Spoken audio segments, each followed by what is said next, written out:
আমাদের আগের দিন হয়েছিল সাহিত্য দর্পণ পড়াচ্ছিলাম প্রথম দিন, এবং প্রথম দিনে মঙ্গলাচরণ এবং সাহিত্য দর্পণ বিষয়ে কিছু ইনফরমেশন, সাধারণ তথ্য আমরা পেয়েছিলাম। এবং তারপরে আমাদের হয়েছিল ওই সাহিত্য দর্পণকার যখন কাব্য প্রকাশকারের মত খণ্ডন করছে, সাহিত্য দর্পণকার যখন কাব্য প্রকাশকারের মত খণ্ডন করছেন ততটা হয়েছিল যে তৎকিং স্বরূপম তাবৎ কাব্যম ইত্যপেক্ষায়াম কশ্চিদাহ।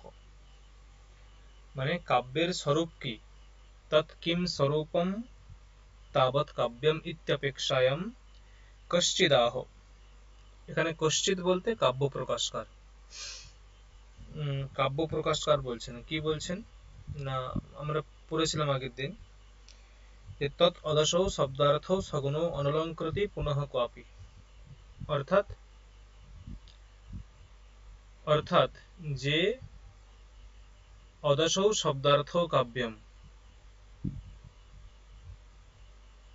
অদশৌ শব্দার্থ কাব্যম মানে অদশৌ সগুণৌ, অদশৌ সগুণৌ শব্দার্থ কাব্যম।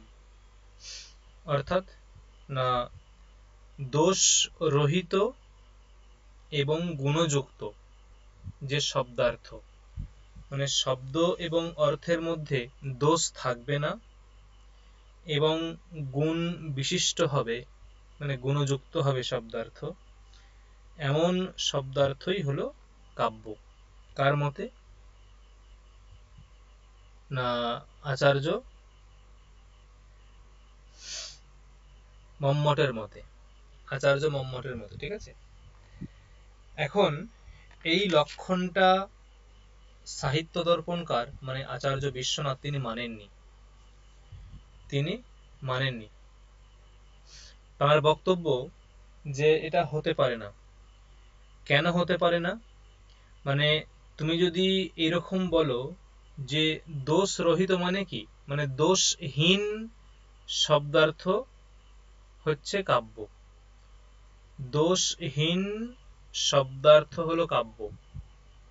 ঠিক আছে, তখন সাহিত্য দর্পণকার একটা যুক্তি দেখাচ্ছেন, বলছে দেখো একটা সমগ্র কাব্য যেখানে অনেক স্বর্গ থাকে বা অঙ্ক থাকে, একাধিক স্বর্গ অঙ্ক থাকে, সেই রকম একটা কাব্য, সেই কাব্যের মধ্যে সেই কাব্যের মধ্যে মানে সম্পূর্ণ কাব্যের মধ্যে দোষ থাকবে না এটা হতে পারে না। মানে কোথাও না কোথাও অল্প দোষ থাকবেই থাকবে, কোথাও না কোথাও অল্প দোষ থাকবেই থাকবে, এটা হচ্ছে বক্তব্য। অতএব দোষ রহিত এটা হতে পারে না, মানে একবারে সম্পূর্ণ দোষহীন এটা হতে পারে না। তাই ওই যে তৎ অদশৌ, অদশৌ শব্দার্থ কাব্য মানে দোষহীন যে শব্দার্থ কাব্য, মানে কাব্য প্রকাশকারের মতে দোষহীন শব্দার্থ কাব্য, কিন্তু দোষহীন হতে পারে না। প্রথম হচ্ছে এটাই যুক্তি, দোষহীন কাব্য হতে পারে না। মানে অনেক স্বর্গ, অনেক বড় একটা কাব্য মহাকাব্য হয়, সেখানে কোথাও না কোথাও একটু দোষ থেকেই যাবে। যদি একটু দোষ থেকে যায় তাহলে সেই কাব্যটা দোষযুক্ত হয়ে গেল, তাহলে দোষযুক্ত হলে তাকে কাব্য বলবো না। অতএব আচার্য মম্মট যে বলেছেন দোষ রহিত শব্দার্থ কাব্য, সেটা বিশ্বনাথের মতে ঠিক নয়।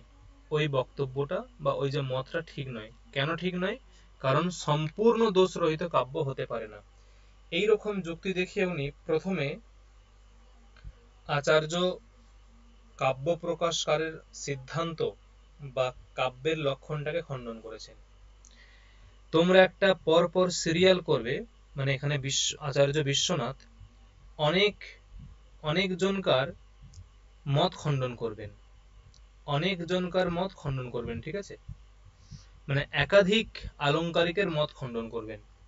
তাই পরপর কার পরে কে, কার পরে কে, যে কার পরে কাকে খণ্ডন করেছে, এটা একটা নিজেরা তৈরি করবে যে, ঠিক আছে। তাহলে প্রথমে কাকে খণ্ডন করলো, প্রথমে কার মত খণ্ডন করলো? হ্যালো, আমার কথা শোনা যাচ্ছে? প্রথমে কার মত খণ্ডন করলো? মম্মটের। মম্মটের, ঠিক আছে। প্রথম সিদ্ধান্ত খণ্ডিত হলো মম্মটের।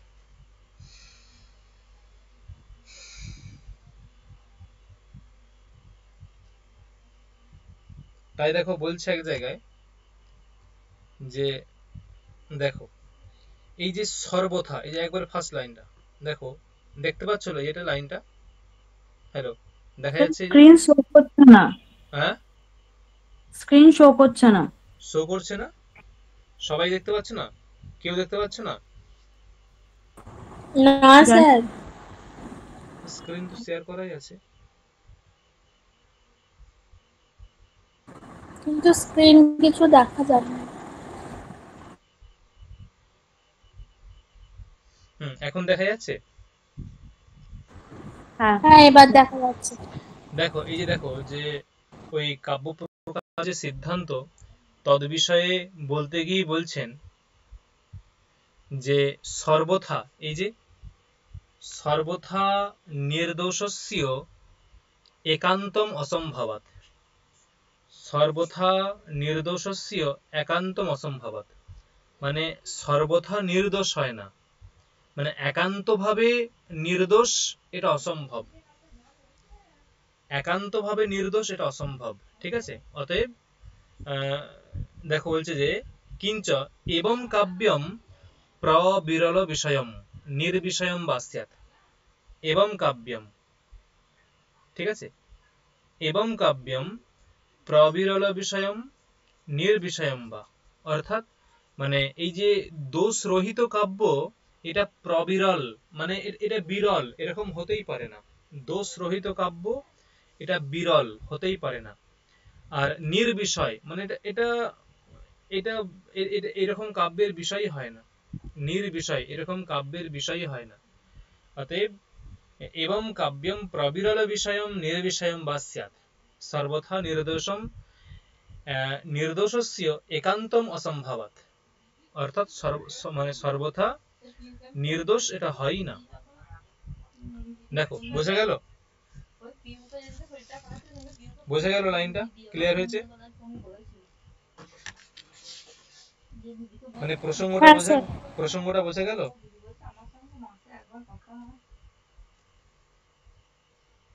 হুম,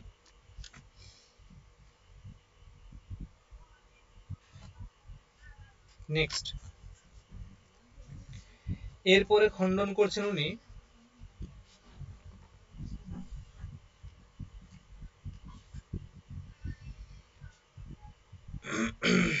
এরপরে কতগুলো প্রশ্ন আছে দেখো এক জায়গায়, 30 পেজ পড়বো, 30 পেজ।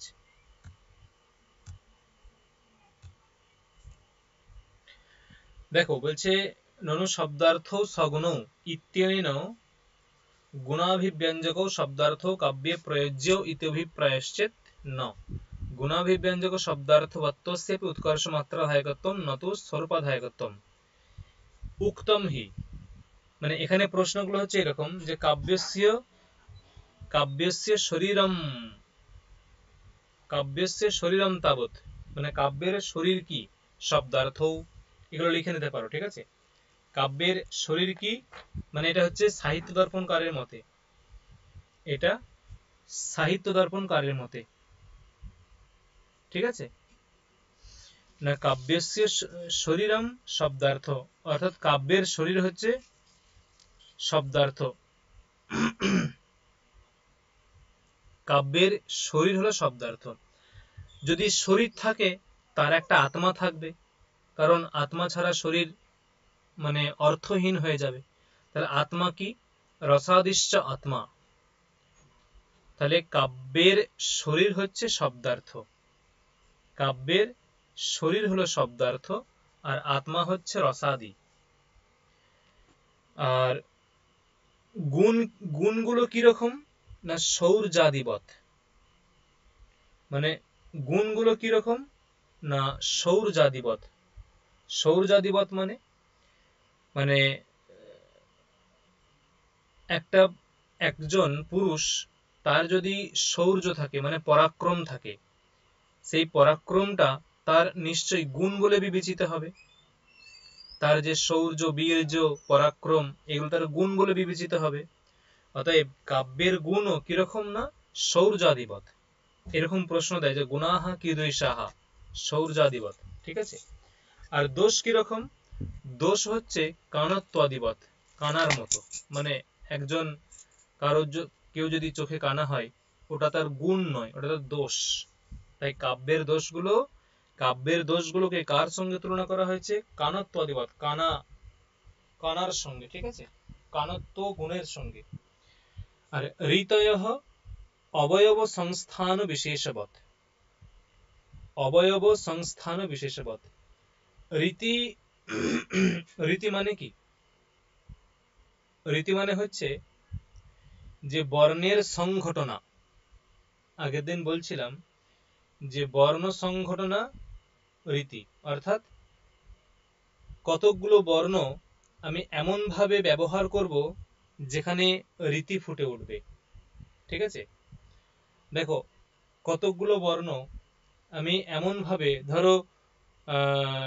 ধরো বলা হলো যে,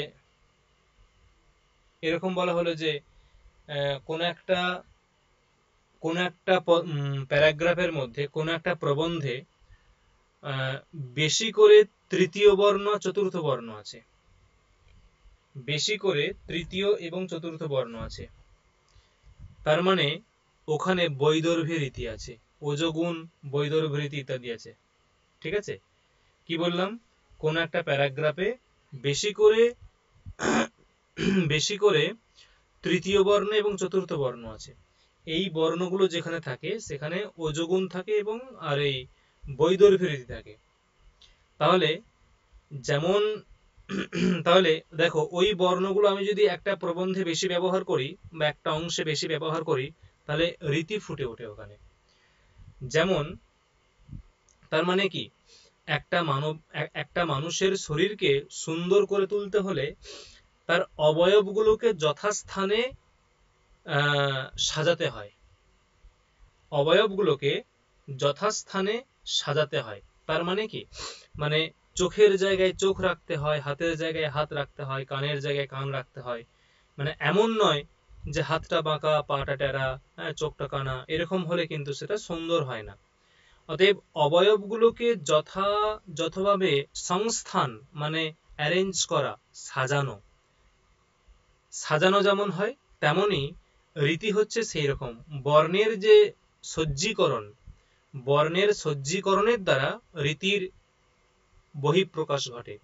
তাই বলছে ঋতয়ঃ অবয়ব সংস্থানাদিবৎ, ঋতয়ঃ অবয়ব সংস্থানাদিবৎ, ঠিক আছে।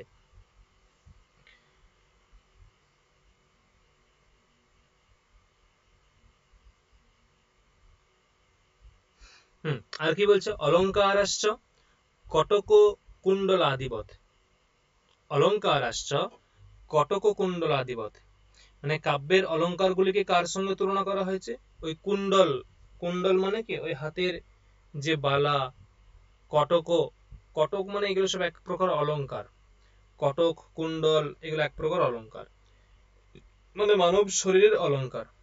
তাহলে মানব শরীরের যে কটক, কুণ্ডল প্রভৃতি অলঙ্কার, তারা যেমন এটা মানুষের শরীরকে সজ্জীকরণ করে, সাজিয়ে তোলে, সুসজ্জিত করে, তেমনি এই কাব্যের যে অলঙ্কার সেইগুলো কাব্যের যে শরীর, শব্দার্থ, সেইগুলোকে সাজিয়ে তোলে। তাহলে এইভাবে তুলনা করা হয়েছে কাব্যের বিশেষ বিশেষ তত্ত্বগুলিকে। রসকে আত্মার সঙ্গে, শব্দ এবং অর্থকে শরীরের সঙ্গে, গুণকে শৌর্যাদির সঙ্গে, দোষকে কানত্বাদির সঙ্গে, রীতিগুলিকে অবয়ব সংস্থানের সঙ্গে এবং অলঙ্কারগুলিকে কটক, কুণ্ডল প্রভৃতির সঙ্গে তুলনা করা হয়েছে, ঠিক আছে। এক মিনিট জাস্ট।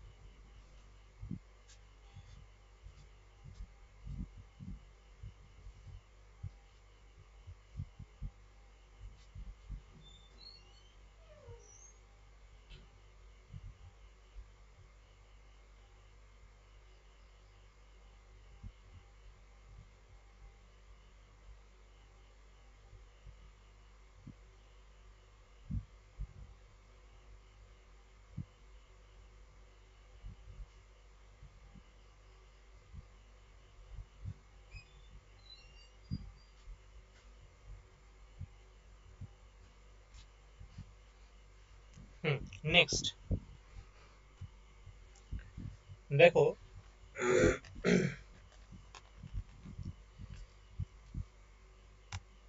পরে খণ্ডন করছেন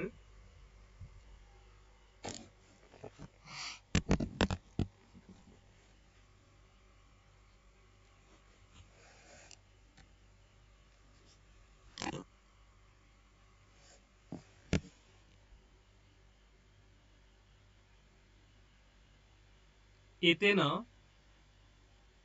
এতেন বক্রোক্তিঃ কাব্যজীবিতম ইতি বক্রোক্তি জীবিত কারকত্বমপি পরাস্তম। এখানে ক্রমটা মনে রাখতে হবে। ক্রমটা মানে কার পরে কাকে খণ্ডন করছে, কার পরে কাকে খণ্ডন করছে, এই যে ক্রমটা বিশেষ করে মনে রাখতে হবে। এতেন বক্রোক্তিঃ কাব্যজীবিতম, এটা কার মত? মানে বক্রোক্তি কাব্যের আত্মা। এখানে জীবিতম মানে হচ্ছে আত্মা, জীবিতম মানে আত্মা, তাহলে বক্রোক্তি হচ্ছে কাব্যের আত্মা। এটা কার মত? এটা হচ্ছে আচার্য কুন্তকের মত। আচার্য কুন্তক বলে একজন আছেন, আচার্য কুন্তক, তিনি, তার গ্রন্থ আছে বক্রোক্তি জীবিতম, তার গ্রন্থ আছে বক্রোক্তি জীবিতম। সেই বক্রোক্তি জীবিতম নামক যে গ্রন্থ, সেই গ্রন্থে তিনি বক্রোক্তিকে কাব্যের আত্মা রূপে স্বীকার করেছেন। দেখো আগে কি বলা হলো, আগে দেখো বলা হয়েছে যে মানে গ্রন্থকার, গ্রন্থকার মানে আচার্য বিশ্বনাথ, তিনি আত্মা কাকে বলেছেন, কাব্যের আত্মা কাকে বলেছেন, কাকে বলেছেন কাব্যের আত্মা? ধ্বনি। হ্যাঁ, ধ্বনি কোথায় বললো? কাব্যের আত্মা কাকে বললো? শব্দার্থ। উফ, কি অবস্থা! কাব্যস্য শব্দার্থ শরীরম, কাব্যের শরীর হচ্ছে শব্দার্থ, কাব্যের শরীর হলো শব্দার্থ। আচ্ছা, রসকে বলেছে। রসাদিশ্চ আত্মা, তাহলে এই মাত্র তো বললাম, রস হলো আত্মা, রসাদিশ্চ আত্মা, ঠিক আছে। আর গুণকে কার সঙ্গে তুলনা করা হয়েছে? সৌর্যাদির সঙ্গে, দোষকে কানত্বাদির সঙ্গে, রীতিকে অবয়ব সংস্থানের সঙ্গে এবং অলঙ্কারকে কটক কুণ্ডলাদির সঙ্গে।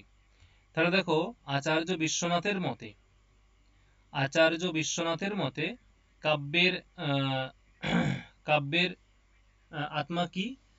আচার্য বিশ্বনাথের মতে কাব্যের আত্মা কি? রস। রস।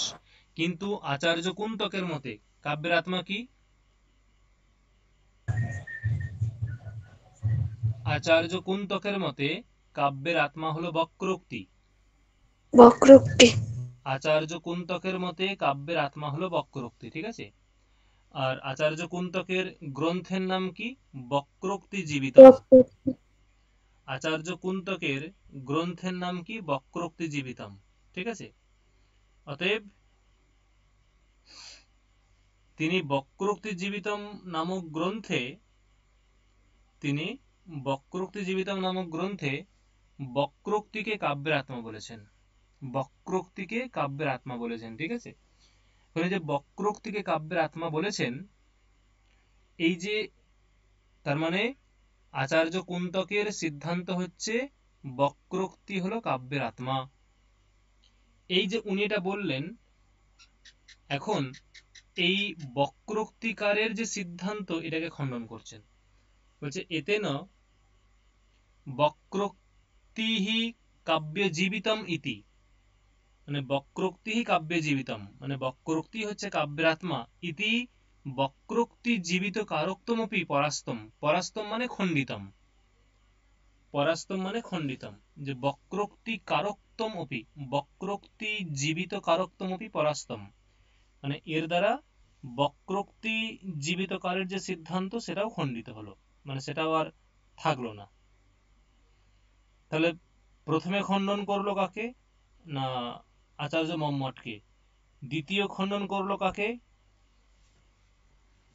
দ্বিতীয় খণ্ডন করলো আচার্য কুন্তককে। ঠিক আছে, আচার্য কুন্তককে দ্বিতীয় খণ্ডন করেছেন। এবং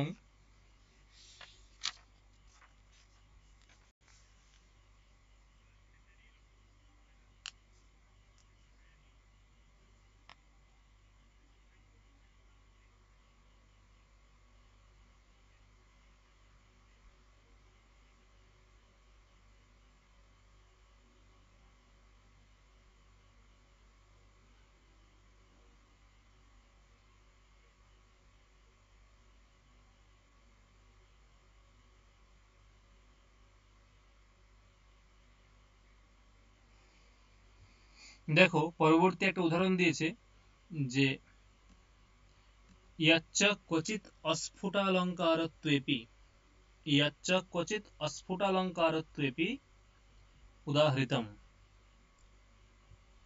অস্ফুটালঙ্কারত্বেপি উদাহৃতম। তার মানে কি? না মানে হচ্ছে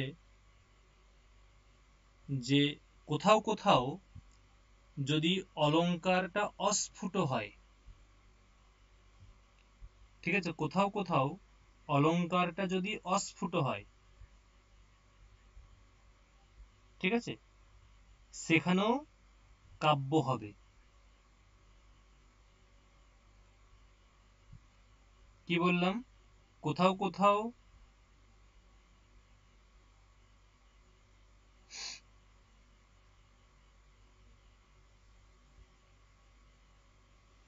মানে এমন কিছু কিছু স্থল যেখানে অলঙ্কার মানে ঠিকঠাক প্রকাশিত হয় না। স্ফুট মানে কি? স্ফুট মানে হচ্ছে যে এখানে স্পষ্টভাবে অলঙ্কার বোঝা যাচ্ছে, এটা হচ্ছে স্ফুট অলঙ্কার। স্ফুট মানে কি? স্ফুট মানে হচ্ছে যে এমন কিছু কিছু স্থল যেখানে মানে প্রকাশিত একদম, মানে এখানে এই অলঙ্কারটা হয়েছে, এটা একদম ক্লিয়ারলি প্রকাশিত, তাকে বলা হয় স্ফুট মানে স্ফুটালঙ্কার। আবার এমন কিছু কিছু স্থল আছে যেখানে যেখানে কি অলঙ্কার হয়েছে বা অলঙ্কার আছে কি না আদেও এই বিষয়ে মানে ধোঁয়াশা থাকে, অর্থাৎ ঠিকঠাক প্রকাশিত হয় না।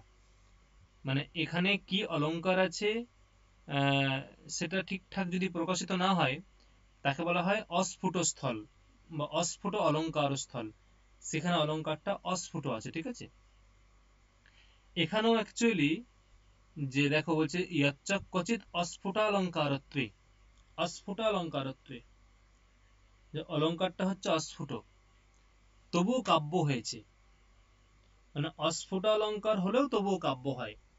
যদি অলঙ্কার যদি অস্ফুট হয় তবুও কাব্য হতে কোনো বাধা নেই। তার উদাহরণ হচ্ছে এটা যে ইহ কৌমার হর স এব বরস তা এব চৈত্রক্ষপা স্তে চন্মীলিত মালতী সুরভয় প্রৌঢ়াহ কদম্বা নীলাহ। শুধু এইটুকু মনে রাখবে যে সাহিত্য দর্পণে এই শ্লোকটা অস্ফুট অলঙ্কার সত্ত্বেও এটা হচ্ছে কাব্যের উদাহরণ। ঠিক আছে, এই যে উদাহরণটা কিসের উদাহরণ? না এটা হচ্ছে কাব্যের উদাহরণ। এটা একটা কাব্য, কিন্তু এখানে কোনো অলঙ্কার স্ফুটিত হয়নি, মানে কোনো অলঙ্কার এখানে ঠিকঠাক প্রকাশিত নয়, ক্লিয়ারলি প্রকাশিত নয়, তথাপি এখানে কাব্য হয়েছে। অতএব অস্ফুটালঙ্কারত্বেপি কাব্যম স্যাৎ ইতি বোধনার্থম ইদম উদাহরণম। ঠিক আছে, যে অস্ফুট অলঙ্কার থাকলেও, যেখানে অলঙ্কার যদি কোনো স্ফুট না থাকে, অলঙ্কার যদি স্ফুট মানে ঠিকঠাক প্রকাশিত না হয় সেখানেও কাব্য হবে, সেটা বোঝানোর জন্যই এই উদাহরণটা। তাহলে এই উদাহরণটা কিসের উদাহরণ? না অস্ফুট অলঙ্কার থাকা সত্ত্বেও কাব্যের উদাহরণ, বা স্ফুটালঙ্কার ভাবে, স্ফুটালঙ্কার ভাবে কাব্যের উদাহরণ। ঠিক আছে, স্ফুটালঙ্কার ভাবে কাব্যের উদাহরণ। নেক্সট,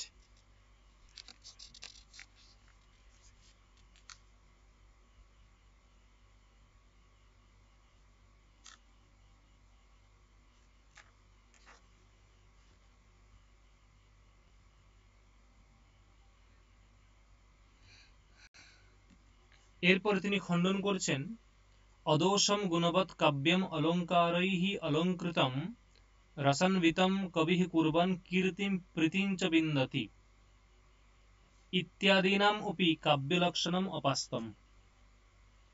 ইত্যাদিনাম উপি কাব্যলক্ষণম অপাস্তম। ঠিক আছে, অর্থাৎ কি বক্তব্য? ইত্যাদিনাম উপি কাব্যলক্ষণম অপাস্তম, এটা কার কাব্য লক্ষণ? এই কাব্য লক্ষণটা কার? প্রথম প্রশ্ন।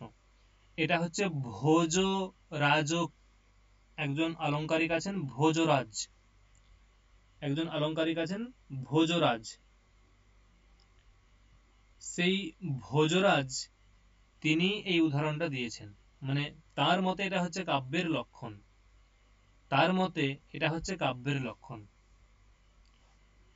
ঠিক আছে, আচার্য ভোজ বা অলঙ্কারিক ভোজরাজ, অলঙ্কারিক ভোজরাজ তার মতে এটা হচ্ছে কাব্যের লক্ষণ। অদোষম গুণবৎ কাব্যম অলঙ্কারৈঃ অলঙ্কৃতম রসান্বিতম কবিঃ কুর্বন কীর্তিম প্রীতিম চ বিন্দতি। এবং এখানেও ঠিক ওই একই রকম ভাবে, মানে কাব্য প্রকাশকার যেমন বলেছিলেন তার অনুরূপ এখানে ধ্বনিত হয়েছে। দেখো, অদোষম মানে দোষ রহিত, এবং গুণবৎ মানে গুণ বিশিষ্ট। ঠিক আছে, কাব্য মানে সেখানে শব্দার্থ হবে, কাব্য মানে শব্দার্থ হবে, কিন্তু কিরকম শব্দার্থ কাব্য হবে না অদৌসম।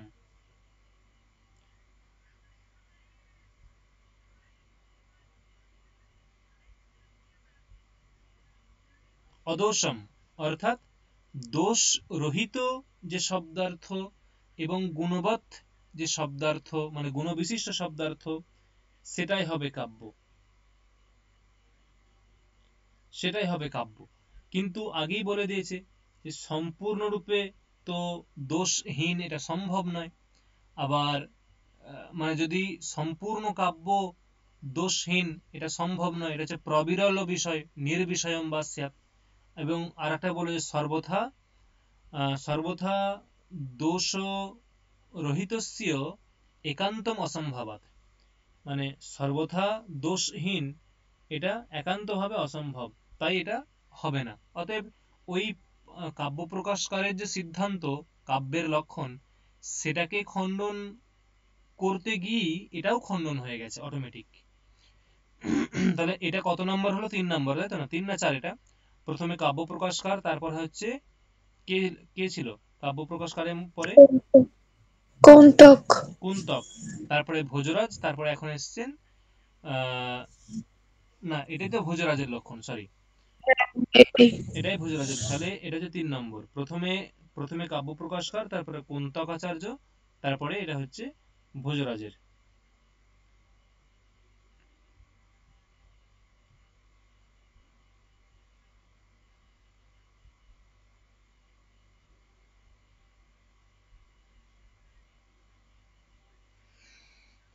নেক্সট,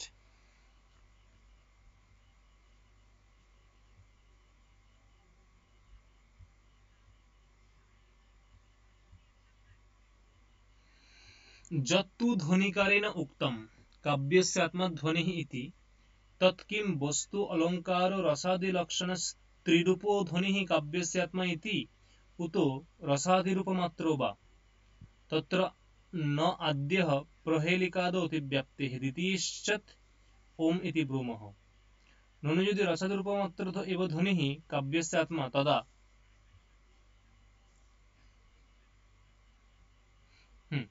এখানে উনি একটা বলছেন যে ধ্বনিকে কাব্যের আত্মা বলেছেন। ধ্বনিকে কাব্যের আত্মা বলেছেন কে? ধ্বনিকে আনন্দবর্ধন। আনন্দবর্ধন, আচার্য আনন্দবর্ধন তিনি ধ্বনিকে কাব্যের আত্মা বলেছেন। ঠিক আছে, আচার্য আনন্দবর্ধন ধ্বনিকে কাব্যের আত্মা বলেছেন। তাই দেখো বলছে যত্তু ধ্বনিকারেণ উক্তম, ধ্বনিকার বলতে আনন্দবর্ধন, যত্তু ধ্বনিকারেণ উক্তম অর্থাৎ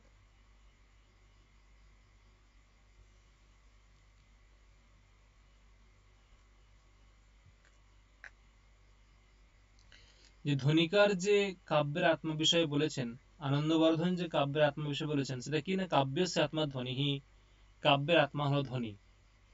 ঠিক আছে, এবং এখানে এই ধ্বনি বলতে কি, মানে ধ্বনি এখানে আবার বলেছে যে দেখো যে ধ্বনি বলতে কি না, বস্তু অলঙ্কার রসাদি লক্ষণ, বস্তু অলঙ্কার রসাদি লক্ষণ লক্ষণ ত্রিরূপ ধ্বনিহি কাব্যস্য আত্মা উত রসাদি রূপমাত্র। মানে এই যে ধ্বনি হতে গেলে সেখানে বস্তু অলঙ্কার, হ্যাঁ, রসালঙ্কার এবং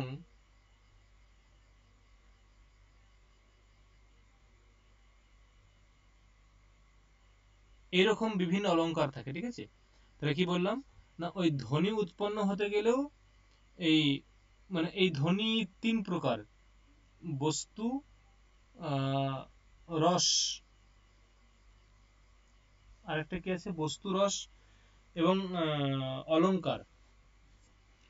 বস্তু, রস এবং অলঙ্কার। এখানে বক্তব্য, যেখানে তুমি যে ধ্বনি বলছো সেই ধ্বনিটা কিরকম ধ্বনি, কেবলমাত্র রসাদি বিশিষ্ট ধ্বনি হবে নাকি তিনটে বিশিষ্ট ধ্বনি হবে?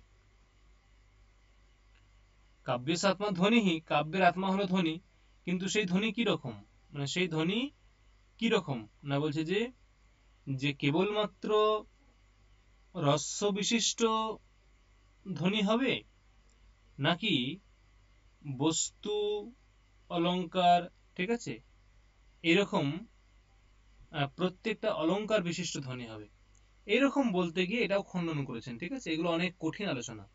আমাদের শুধু দেখতে হবে কার পরে কাকে খণ্ডন করছে, এবং মনে রাখতে হবে যে আচার্য বিশ্বনাথ তাঁর কাব্যের লক্ষণ আলোচনা প্রসঙ্গে কাকে কাকে খণ্ডন করছেন, মানে কোন কোন আচার্যকে খণ্ডন করেছেন এটা মনে রাখতে হবে, কার পর কাকে খণ্ডন করছেন এটা মনে রাখতে হবে। তাহলে কি হলো যে এখানে এখানে উনি এটাও এই ধ্বনিকারের যে সিদ্ধান্ত সেটাও খণ্ডন করেছেন। ঠিক আছে, অতএব ধ্বনিকার হলেন 4 নম্বর সম্ভবত। ধ্বনিকারের সিদ্ধান্ত কি না, ধ্বনিকারের সিদ্ধান্ত হচ্ছে কাব্যের আত্মা হলো ধ্বনি, কাব্যের আত্মা ধ্বনিহি, কাব্যের আত্মা হলো ধ্বনি। ঠিক আছে, অতএব এটাও তিনি মানেননি। নেক্সট,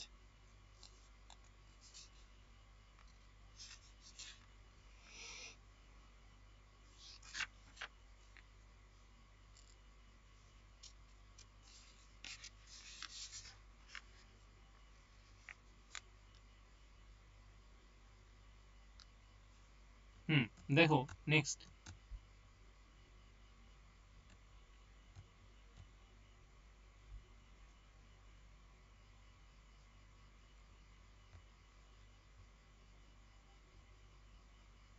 সেখানে নেই।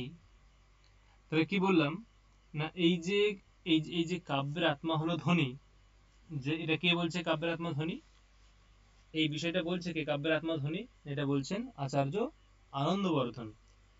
তার সিদ্ধান্তকেও খণ্ডন করা হয়েছে, তার সিদ্ধান্তকে উনি মানেননি। কে মানেননি না, আচার্য বিশ্বনাথ মানেননি। দেখো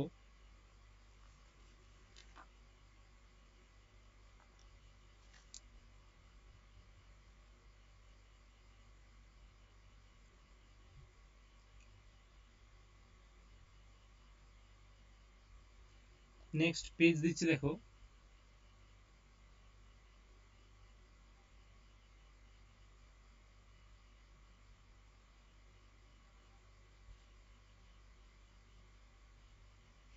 কি বলছে যে কাব্যস্য প্রয়োজনম হি, কাব্যস্য প্রয়োজনম হি, কাব্যের প্রয়োজন রসাস্বাদ সুখপিণ্ড দ্বারেন, রসাস্বাদ সুখপিণ্ড দ্বারেন, অর্থাৎ রসাস্বাদ সুখপিণ্ড দ্বারেন মানে কি,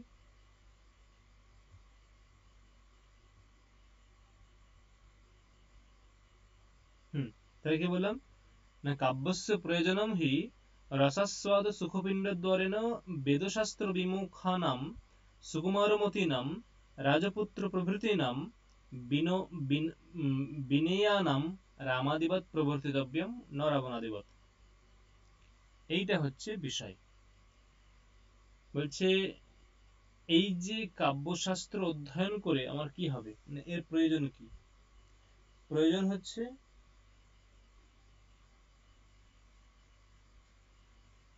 না প্রয়োজন কি, না প্রয়োজন হচ্ছে যে এই যে রস রস আছে কাব্যের মধ্যে,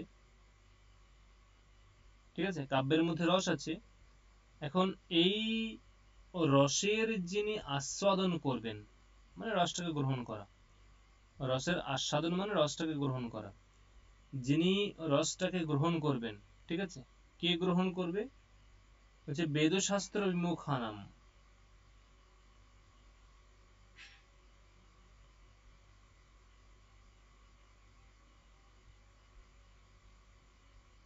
হুম, দেখো কি বলছে যে যে কাব্যের প্রয়োজন কি, মানে আমি বক্তব্য যে আমি ধরো একটা কাব্য পড়ছি, আমি একটা নতুন কাব্য পড়বো, তাহলে সেই কাব্যটা পড়বো কেন, প্রথম প্রশ্ন, আমি কাব্যটা পড়বো কেন, ওটাই হচ্ছে কাব্যের প্রয়োজন। মানে আমি আমি যে কারণে পড়বো সেটাই হবে কাব্যের প্রয়োজন, ঠিক আছে। এখন বক্তব্য যে কাব্যের যে প্রয়োজন, বলছে দেখো যে বেদশাস্ত্র বিমুখানাম সুকুমারমতীনাম রাজপুত্র প্রভৃতিনাম বিনয়ানাম রামাদিবাস প্রবর্তিতব্যম। অর্থাৎ কি বলছে না বেদশাস্ত্র বিমুখানাম,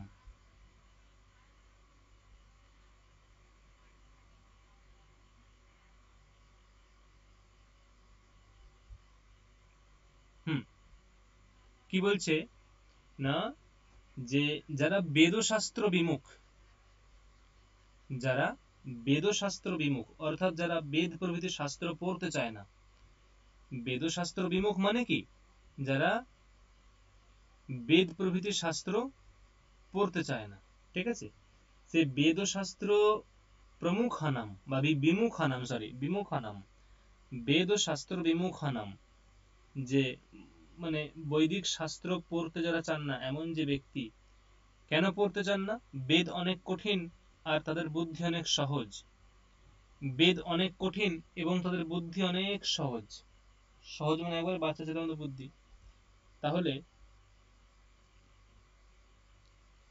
যারা সুকুমারমতি, যারা সুকুমারমতি মানে একদম যারা খুব কোমল বুদ্ধি, তাদের জন্য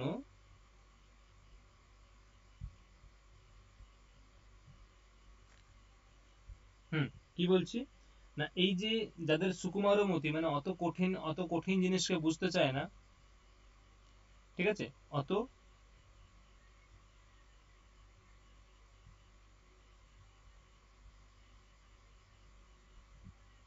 অত কঠিন জিনিসকে বুঝতে পারে না এমন যারা, যারা বেদ প্রভৃতি শাস্ত্র থেকে বিমুখ, যারা বেদ প্রভৃতি শাস্ত্র থেকে বিমুখ এমন যারা, তাদেরকে তাদেরকে রামাদিবৎ প্রবর্তিতব্যম, অর্থাৎ মানে রামের মতো প্রবৃত্ত হতে হবে, মানে রাম যেমন ধর্মপথে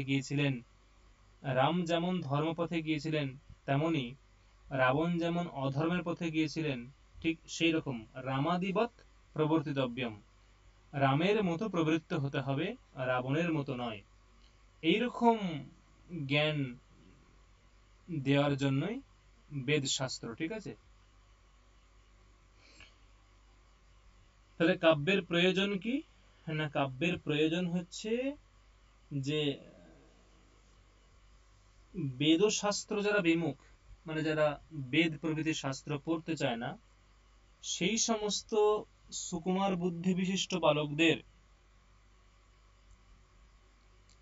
কাব্যে আনয়নম মানে কাব্যশাস্ত্র অধ্যয়ন করানো, ঠিক আছে, কাব্যশাস্ত্র অধ্যয়ন করানো, এটা যে বক্তব্য।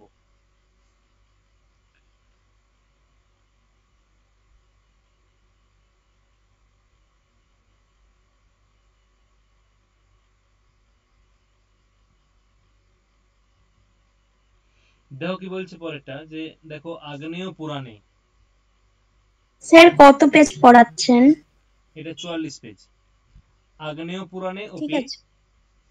আগ্নেয় পুরাণে অপি কথিতম উক্তম, আগ্নেয় পুরাণে অপি উক্তম, কি বলা হয়েছে, বাগবৈদগ্ধ্য প্রধানেপি রস এবাত্র জীবিতম, মানে মানে ও আগ্নেয় পুরাণেও রসেরই প্রাধান্য স্বীকার করা হয়েছে, আগ্নেয় পুরাণেও ও রসেরই প্রাধান্য স্বীকার করা হয়েছে, মাথায় রাখো। যে বাগবৈদগ্ধ্য প্রধানেপি ও রস এবাত্র জীবিতম, মানে রসহ এবহ অত্র জীবিতম, রস এব অত্র জীবিতম। রস ই হলো এখানকার আত্মা, অত্র মানে এই কাব্যের আত্মা, রস ই হলো কাব্যের আত্মা, ঠিক আছে। রস এবাত্র জীবিতম।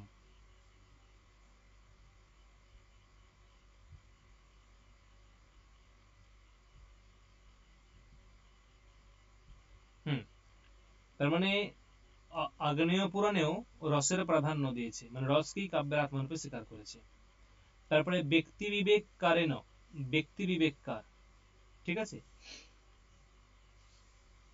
একটা গ্রন্থের নাম আছে ব্যক্তি বিবেক।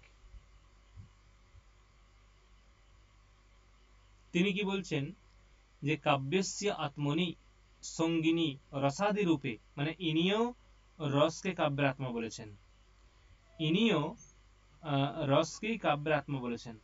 তাই দেখো বলছে যে কাব্যস্য আত্মনি, এই কাব্যস্য আত্মনি রসাদি রূপে, মানে কাব্যের আত্মা কি না রসাদি রূপ, কাব্যের আত্মা কি না রসাদি রূপ, অর্থাৎ মানে এখানেও রসকেই আত্মারূপে স্বীকার করেছে, কোথায় না ব্যক্তি বিবেককার, সম্ভবত মহিম ভট্ট হবে, ঠিক আছে। তাহলে কি হলো, কাব্যস্য আত্মনি সঙ্গিনী রসাদি রূপে না কস্যচিৎ বিমতিহি, মানে এটা হচ্ছে ওই ব্যক্তি বিবেককারের মত যে রসই হচ্ছে কাব্যের আত্মা। আর ধ্বনিকারেণ উপযুক্তম নহি কবেহ ইতিবৃত্ত মাত্র নির্বাহেন আত্মলাভ ইতিহাসাদেব তৎসিদ্ধে, এখানে কিছু বলছে না, ঠিক আছে। তাহলে কি হলো, কাব্যের প্রয়োজন কি না, কাব্যের প্রয়োজন হচ্ছে যারা বেদশাস্ত্র বিমুখ তাদেরকে কাব্যশাস্ত্রে প্রবর্তিত করা, রামের মতো রাবণের মতো নয়। দ্বিতীয় পয়েন্ট হচ্ছে যে আগ্নেয় পুরাণেও কি করা হয়েছে না রসকে কাব্যের আত্মারূপে স্বীকার করা হয়েছে আগ্নেয় পুরাণে। আর ব্যক্তি বিবেককার কি স্বীকার করেছেন না, ব্যক্তি বিবেককার ও স্বীকার করেছেন যে রসকেই কাব্যের আত্মারূপে স্বীকার করেছেন, রসই হলো কাব্যের আত্মা। আর অন্যদিকে ধ্বনিকারও কিন্তু কাব্য স্বীকার করেন ওটা, যে রসই হচ্ছে কাব্যের আত্মা। নেক্সট,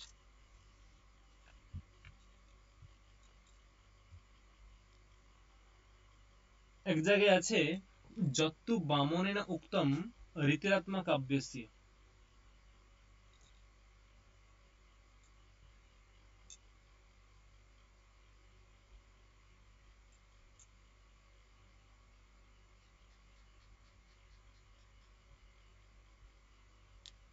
দেখো বামন কি বলছেন, আচার্য বামন তিনি বলছেন রীতিরাত্মা কাব্যস্য, অর্থাৎ রীতি হচ্ছে কাব্যের আত্মা, রীতির আত্মা কাব্যস্য, ঠিক আছে। রীতি হলো কাব্যের আত্মা। আচ্ছা, রীতিকে কার সঙ্গে তুলনা করা হলো, রীতিকে কার সঙ্গে তুলনা করা হলো আমরা পড়লাম এখনই, কাব্যের অবয়বের সাথে। হ্যাঁ বলো, কাব্যের কাব্যের অবয়বের সাথে। অবয়ব নয়, অবয়ব সংস্থান, অবয়ব সংস্থান এর সঙ্গে তুলনা করা হয়েছে রীতিকে, ঠিক আছে। তাহলে রীতিকে তুলনা করা হয়েছে কার সঙ্গে, অবয়ব সংস্থানের সঙ্গে। এবং সেই যে রীতি, সেই রীতিকেই কাব্যের আত্মা বলেছিলেন, যে রীতির আত্মা কাব্যস্য, ঠিক আছে, রীতির আত্মা কাব্যস্য এরকম বলা হয়েছিল। এবং দেখো বলছে যে তন্ন, তন্ন মানে আচার্য বামন যে রীতির আত্মা কাব্যস্য, অর্থাৎ রীতি হচ্ছেন কাব্যের আত্মা বা রীতি হলো কাব্যের আত্মা এরকম বলেছেন, তন্ন ওটা ঠিক নয়, ওটা ঠিক নয়, ঠিক আছে। রীতির আত্মা কাব্যস্য ঠিক আছে, কিন্তু ওটা ঠিক নয়। সংঘটনা বিশেষত্বাৎ,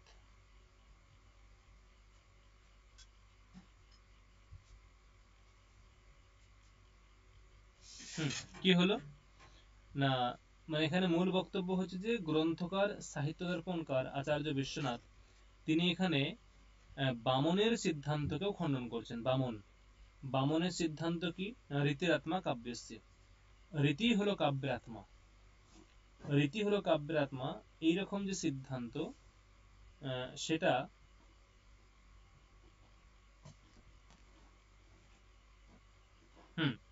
রীতি যে কাব্যের আত্মা সেটাকে এখানে খণ্ডন করা হলো। তাই দেখো বলছে যে যত্তু বামনেনা উক্তম, যেটা বামন বলেছিলেন রীতিরাত্মা কাব্যস্য ইতি তন্ন, সেটা যুক্তিসঙ্গত নয়। তন্ন, সেটা যুক্তিসঙ্গত নয়।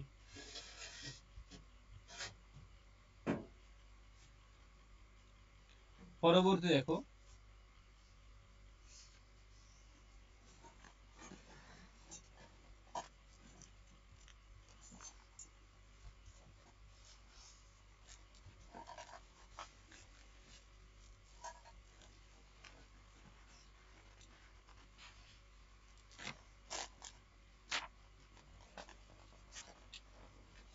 এরপর দেখো 50 পেজে আছে যে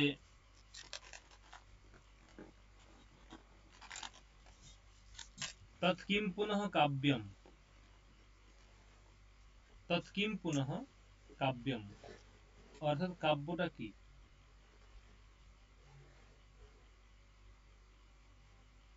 তৎকিম পুনঃ কাব্যম অর্থাৎ কাব্য কি? কাব্য কি, ঠিক আছে? এবং তখন বলা হলো যে দেখো বাক্যম রসাত্মকম কাব্যম। বাক্যম রসাত্মকম কাব্যম অর্থাৎ রসবিশিষ্ট রসবিশিষ্ট বাক্যই হচ্ছে কাব্য। মানে এমন বাক্য সমষ্টি যে বাক্য সমষ্টির মধ্যে রস আছে,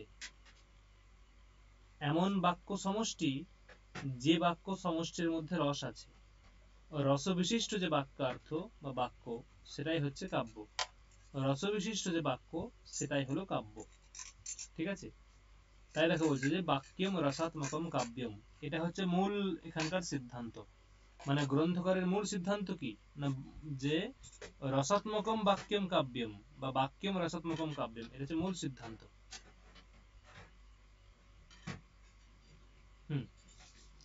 তাহলে রসই হলো কাব্যের আত্মা। কার মতে এটা? আচার্য বিশ্বনাথের মতে। এখন এই যে রস, এই রস শব্দের ব্যুৎপত্তি বলা হচ্ছে।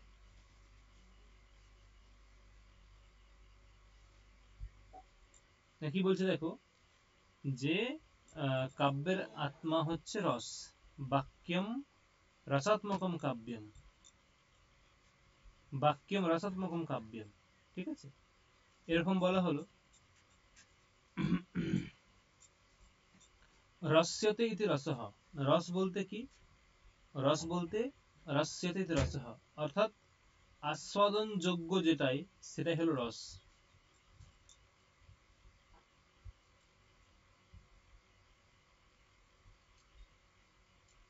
কি বলছে যে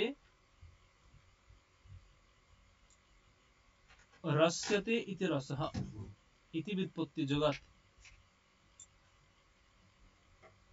কি বলছে? রস্যতে ইতি রসহ, মানে এটা রস শব্দের বিগ্রহ করেছে, রস শব্দের বিগ্রহ করেছে। রস্যতে ইতি রসহ ইতি রস ব্যুৎপত্তি যোগাৎ তৎ অভাবেপি।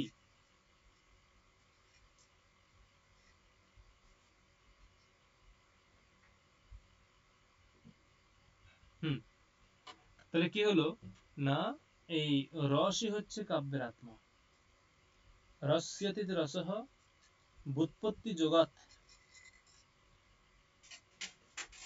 ব্যুৎপত্তি যোগাৎ ভাব তদাভাসাদয়োপি গৃহন্তে। ভাব তদাভাসাদয়োপি গৃহন্তে অর্থাৎ রস বলতে কি? রস বলতে ভাবকেও বোঝায়। রস আছে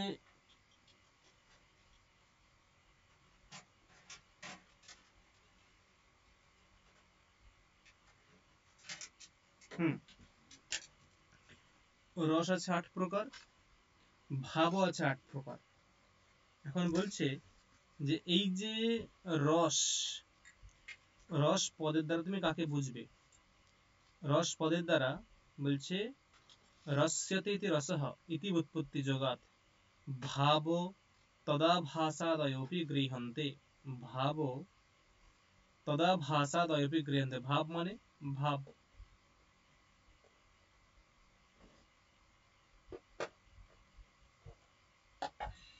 কি বললাম না, এখানে প্রশ্ন হয় যে রস পদের দ্বারা কাদের গ্রহণ করা হয়, রস পদের দ্বারা কাদের গ্রহণ করা হয়, এটা যে প্রশ্ন।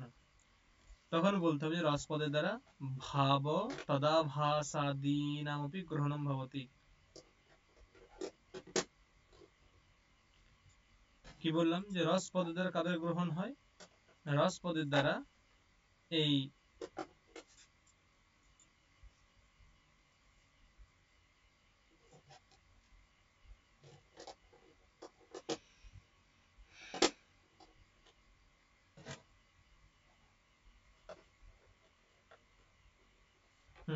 নেক্সট। এখন পরবর্তী প্রশ্ন হচ্ছে রসবিশিষ্ট একটা উদাহরণ যেখানে রস হয়েছে।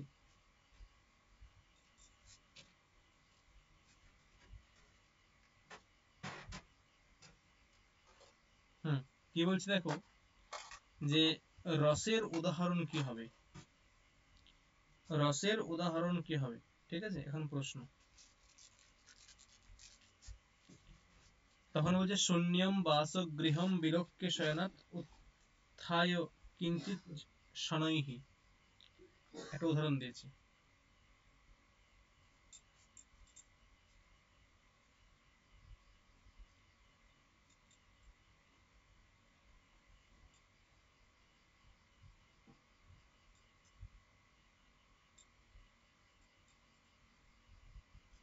দিলাম শূন্যম বাসগৃহম, মানে এখানে মানে বক্তব্য এই শ্লোকে রস আছে, ঠিক আছে। এখানে শৃঙ্গার রস,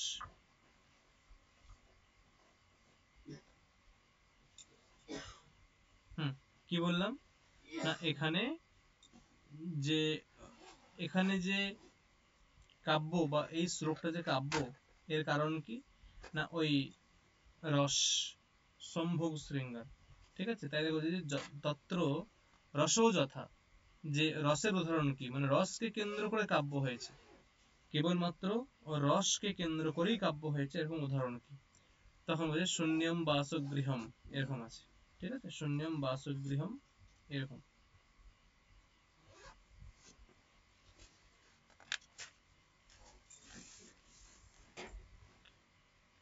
এবং ভাবের উদাহরণ কি, ভাবের উদাহরণ তার পরের পেজে আছে না,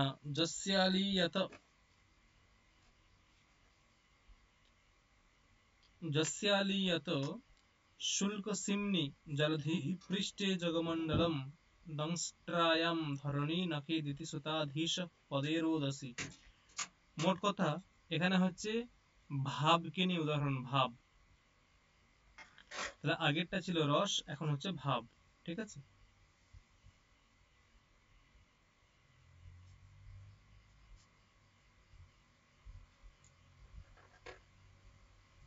দেখো কি বলছে, যে যস্যালীয়ত শুল্কসিম্নি জলধি পৃষ্ঠে জগন্মণ্ডলম, এই শ্লোকটা হচ্ছে ভাবের উদাহরণ, এটুকু মনে রাখবে।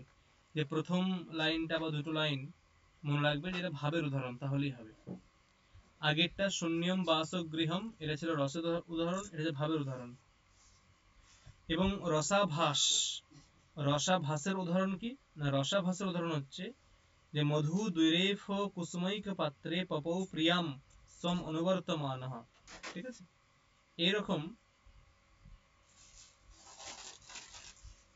এখানে রসও নেই, ভাবও নেই, কিন্তু রসের আভাস আছে, রসাভাব, রসাভাস, রসের আভাস আছে, রসাভাস।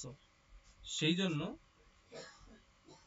এই উদাহরণটা রসভাবের উদাহরণ, ঠিক আছে।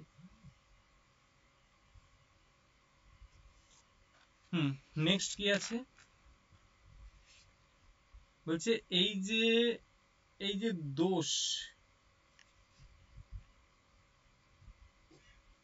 এই যে দোষ, ঠিক আছে,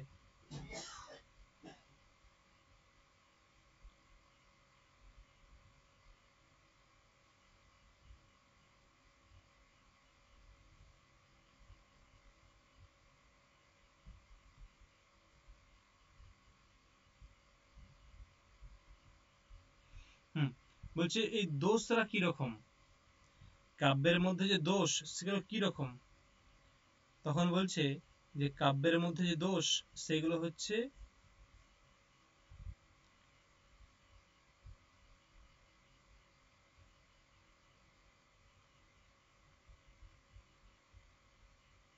দেখো কি বলছে, যে দোষগুলো কিরকম এই প্রসঙ্গে বলতে কি বলছে, যে দোষাহা পুনঃ কাব্যে কিম স্বরূপম, দোষাহা পুনঃ কাব্যে কিম স্বরূপঃ, ঠিক আছে, দোষাহা পুনঃ কাব্যে কিম স্বরূপঃ, উত্তর দিচ্ছেন যে দোষাস্তস্য অপকর্ষকাঃ, দোষাহা তস্য অপকর্ষকাঃ, অর্থাৎ দোষাহা তস্য অপকর্ষকাঃ, অর্থাৎ কি বক্তব্য, না দোষগুলো হচ্ছে তার অপকর্ষক, দোষগুলো হচ্ছে তার অপকর্ষক, ঠিক আছে, অপকর্ষক মানে মানে যে তার যে গুণাবলী কমিয়ে দেয়, অপকর্ষক নিম্নমানের। তাহলে কাব্যের আচার্য জগন্নাথের মতে কাব্যের আত্মা কি হলো, জগন্নাথের মতে কাব্যের আত্মা কি, জগন্নাথের মতে কাব্যের আত্মা কি,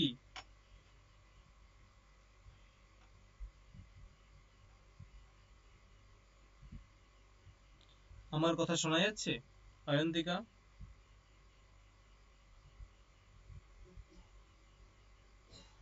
হ্যালো, আমার কথা শোনা যাচ্ছে, স্মৃতি শোনা, সাথী শোনা যাচ্ছে,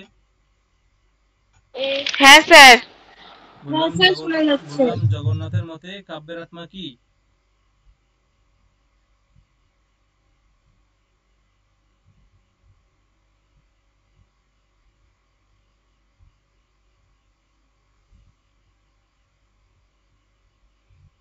দেখো কি বলছে, যে এই দোষগুলো হচ্ছে কাব্যের যে আত্মা রস, মানে সাহিত্য দর্পণকারের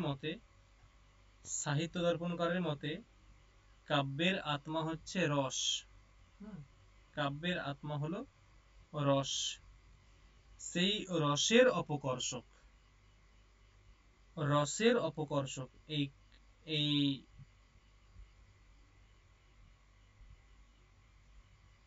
দোষ হচ্ছে রসের অপকর্ষক, ঠিক আছে, দোষ হলো রসের অপকর্ষক, তাই দেখো বলছে যে দোষাস্তস্য অপকর্ষকাঃ,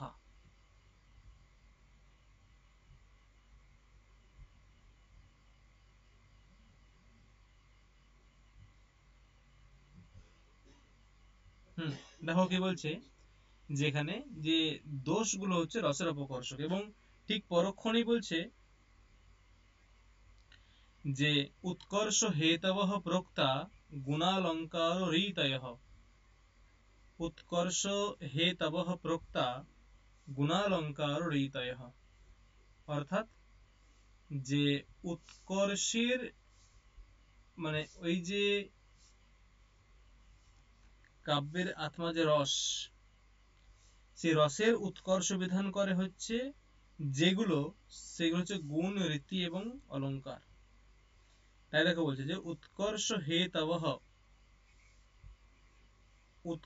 হেতবঃ প্রোক্তা গুণালঙ্কার রীতয়ঃ, যে গুণ, অলঙ্কার এবং রীতি এইগুলো হচ্ছে উৎকর্ষ হেতবঃ, মানে কাব্যের